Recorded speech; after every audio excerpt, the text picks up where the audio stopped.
الحمدللہ حمدا کثیرا صدق اللہ العظیم۔ میرے عزیز بھائیوں، دوستوں، بزرگوں اور نوجوان ساتھیوں، حضرت امام اصمعی رحمہ اللہ تعالی عنہ بہت بڑے اپنے زمانے کے محدث اور تابعین گزرے ہیں۔ فرماتے ہیں کہ ایک مرتبہ یمن کے اندر موجود علاقے حضر موت میں ایک شخص اپنے گھر سے نکلا اور بھاگا، یہاں تک کہ ایک جن بھی اس کے پیچھے بھاگا۔ اس زمانے میں جن بھی اس طرح لوگوں کو دکھائی دیتے تھے، جس طرح ہر شخص ایک دوسرے سے ملتا جلتا ہے، عوام میں جنات بھی آتے جاتے تھے، لیکن خواہ مخواہ کسی کو وہ نقصان نہیں پہنچاتے تھے۔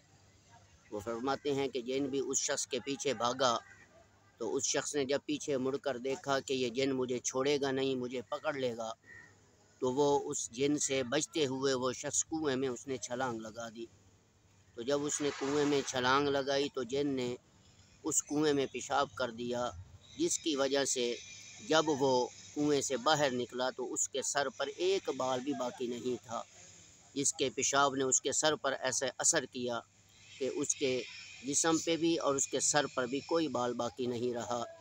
یہ واقعہ ہمیں بتانے کا مقصد صرف اور صرف یہ ہے کہ جنات سے بچنے کے لیے جناب رسول اللہ صلی اللہ علیہ وسلم نے اپنی امت کو معوذتین کا ایک وظیفہ دیا ہے۔ جو شخص صبح اور شام 3 مرتبہ ان معوذتین کو پڑھ لے گا، جنات اس کے قریب نہیں آئیں گے، جنات اسے نقصان نہیں پہنچائیں گے۔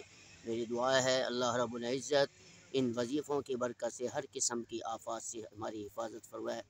السلام علیکم ورحمۃ اللہ وبرکاتہ۔